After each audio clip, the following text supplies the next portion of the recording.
Você sabe como estruturar ou montar um laudo pericial grafotécnico especificamente? Eu sou Roberto Mezzaniella, perito judicial e assistente técnico há mais de 20 anos e neste vídeo eu quero te contar como estruturar esse laudo pericial para que ele fique conforme ao Código de Processo Civil.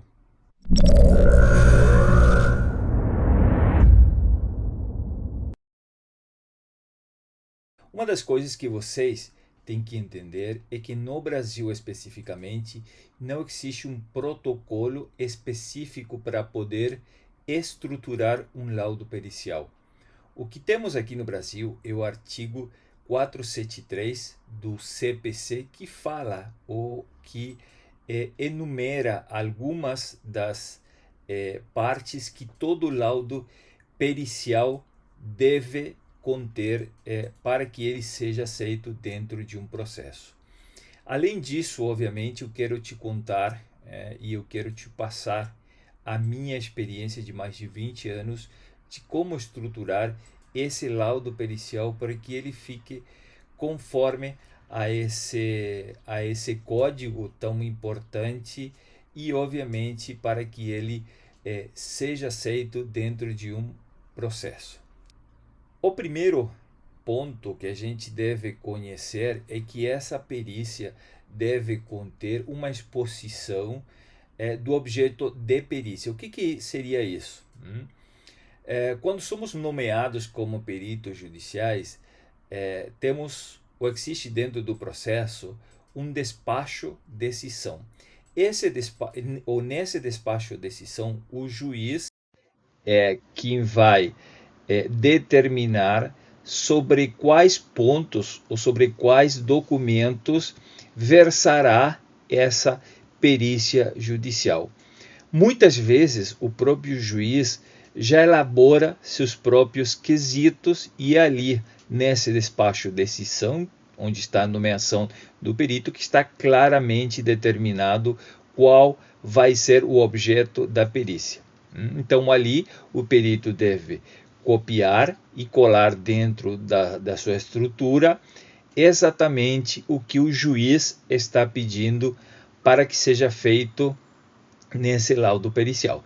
Por exemplo, se tratando de um laudo pericial grafotécnico, nesse despacho decisão vai estar determinado especificamente quais são os documentos questionados. Então, como eu disse anteriormente, a primeira parte da perícia, ou na primeira parte do laudo pericial, deve constar toda a parte de identificação do processo. Por exemplo, o número de processo, o tipo de ação, o nome das partes e, fundamentalmente, o tipo ou a natureza do laudo pericial. Seguidamente a essa parte deve conter a identificação do perito. Você deve se apresentar de forma resumida para as autoridades ou para os destinatários daquela perícia. Seguidamente você vai colocar aquilo que eu já falei anteriormente, que seria o objeto da perícia, no qual você vai copiar e colar exatamente o quesito do juiz ou os quesitos que o juiz determinou que seja realizada naquela perícia. A continuação, você vai ter que enumerar ou citar, relacionar cada um dos documentos a serem periciados. Isso significa que você vai dividir em duas grandes fases ou em dois grandes documentos a serem periciados. Um seria os documentos questionados, onde você vai ter que colocar um por um e de forma detalhada de que tipo de documento se trata, se é a via original, se é uma via digitalizada, se é uma via de boa qualidade, se tratando de fotocópias, por exemplo. E da mesma forma você vai ter que fazer com os documentos que são padrões, aqueles que você vai usar como material de confronto para poder realizar sua perícia. né, a sua perícia. Eu digo isso porque você tem que ser muito minucioso na descrição de cada um deles, principalmente considerando a data de elaboração de cada um deles, para poder dessa forma ter um panorama de quais assinaturas são contemporâneas, quais assinaturas são anteriores e, no caso, quais são posteriores, porque dessa forma você já vai ter um panorama de quais assinaturas estariam faltando para preencher justamente um dos requisitos da perícia grafotécnica, ok? Seguindo com a estrutura do laudo pericial, um outro item importante também é citar e deixar bem claro ali no seu laudo pericial quais são os instrumentos ou as ferramentas tecnológicas que você está usando para poder elaborar a sua perícia. Por exemplo, ali vai ser incluída as lupas que você tenha, os microscópios, os scanners, o sistema operativo que você está usando, enfim, todas as ferramentas úteis para o desenvolvimento do seu laudo pericial. Uma outra coisa interessante também, e aqui eu vou fazer um parêntese para dizer que não devemos confundir o que é um laudo pericial do que um trabalho de TCC. São duas coisas completamente diferentes. No início eu falei do artigo 473 do CPC e do que o laudo pericial deverá conter, que é muito diferente de um trabalho de TCC. Então, esqueçam essa parte de querer fazer um laudo pericial levando, digamos, em mente aquele trabalho de TCC que vocês fizeram alguma vez na sua vida. São coisas completamente diferentes. Um laudo pericial é um documento muito mais objetivos, com destinatários completamente diferentes e com objetivos diferentes. Então, fechando, digamos, essa consideração inicial ali, eu queria dizer que seria interessante você também colocar dentro da sua perícia fundamentações científicas. Essas fundamentações científicas seria um marco teórico, explicar para o destinatário daquela perícia de forma resumida do que se trata uma perícia grafotécnica. Quais são os fundamentos científicos que avalam justamente uma perícia grafotécnica. Isso, na prática, não deveria levar mais do que uma página, ou menos do que isso. Temos que ser muito concisos nessa parte da perícia, ok? Podemos, obviamente, pegar alguns autores reconhecidos e colocar, transcrever ali, fazendo, obviamente, referência a essas bibliografias também. Um outro ponto interessante dentro do laudo pericial, que também está como sendo um item obrigatório dentro do artigo 473, é a obrigatoriedade de você especificar o método científico que você está utilizando para poder fazer ou desenvolver aquele trabalho. E olha só, esse método científico ele tem que ser predominantemente reconhecido pela comunidade científica. Isso significa que não pode se aventurar a inventar um método grafotécnico porque ele já foi criado há muito tempo, já é conhecido pela comunidade científica e já é aceito por ela. E se trata de um método único para a elaboração de uma perícia grafotécnica. Tomem muito cuidado com isso, porque eu já vi laudos, inclusive, que mencionam métodos que não são reconhecidos pela comunidade científica e, como vocês podem observar no artigo 473, a indicação do método científico válido é um aspecto muito importante e obrigatório que nosso laudo pericial deve conter. Um outro item seria já a parte de operações realizadas. O que incluiria nessa parte do laudo pericial? Inicialmente, né, isso eu vou ser bastante sintético e resumido, é descrever as assinaturas padrões.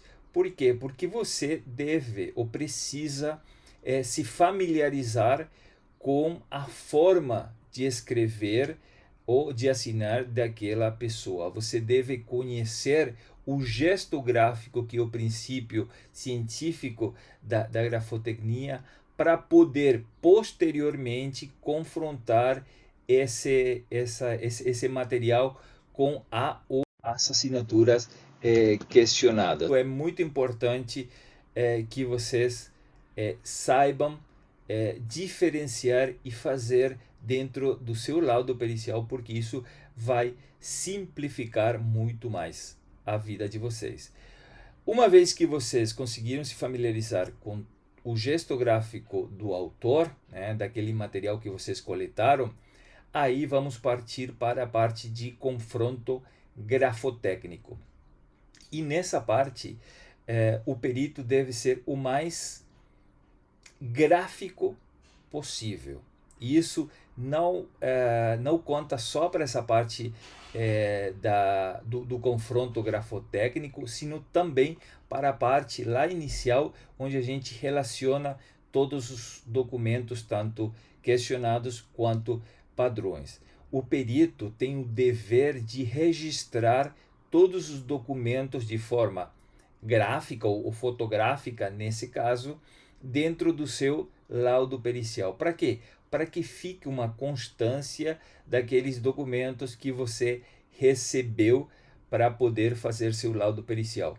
E no item de confronto grafotécnico, para que fique evidente e para que fique claro para os destinatários da perícia de quais são os elementos que você identificou nesse confronto que vão validar a sua conclusão. Isso é muito importante. Para isso, digamos, não existe um método específico. Aí você pode jogar um pouco com a sua imaginação, com os programas que você tenha dentro do seu computador. No nosso curso de perícia grafotécnica, a gente ensina como usar, por exemplo, a ferramenta de Word, para que você não tenha que estar saindo desse programa e entrando em um outro para poder ilustrar a sua perícia, ok? Uma vez que você fez todo esse confronto de maneira gráfica, de maneira metódica, de maneira completa, você vai concluir seu laudo pericial. E nessa conclusão, você vai ter que ser categórico. A única coisa que você vai colocar ali é a resposta ao quesito determinado pelo juiz, de forma clara, de forma concisa e de forma concreta, tá? Não é nas conclusões onde você vai fundamentar a sua resposta. A resposta já está fundamentada lá no item de operações realizadas, ok? Seguidamente, você vai ter que dar resposta aos quesitos, se caso houverem, obviamente, senão já você vai encerrar diretamente seu laudo pericial. Você vai assinar de forma manual ou você vai assinar de forma eletrônica, como a gente faz aqui no escritório. Mas lembre-se que, tendo quesitos das partes, você tem que responder obrigatoriamente cada um deles. Isso também é um item obrigatório que está imerso dentro do artigo 473, que fala justamente que o perito deverá responder de forma conclusiva a todos os quesitos. Não vale essa questão de prejudicado a não ser que você, obviamente, fundamente o porquê você não está respondendo aquele quesito, tá? E como alguns conselhos, digamos, extras para você elaborar um laudo pericial completo, é usar uma linguagem também simples. Você tem que se colocar no lugar da pessoa que vai ler essa perícia, chame-se juiz, advogado, promotor, enfim, ele tem que entender aquilo que você está querendo passar como informação. Esse laudo pericial tem que ter uma coerência lógica também. Isso é muito importante. E também o perito deve se abster de emitir opiniões pessoais.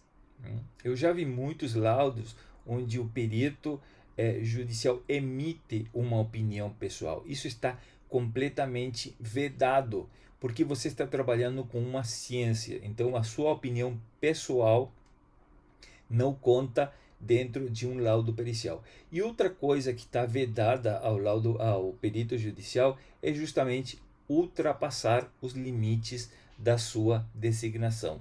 Isso significa que, inicialmente, quando você está fazendo a sua perícia, você já tem um objetivo bem claro e você não deve se afastar desse objetivo específico, ok?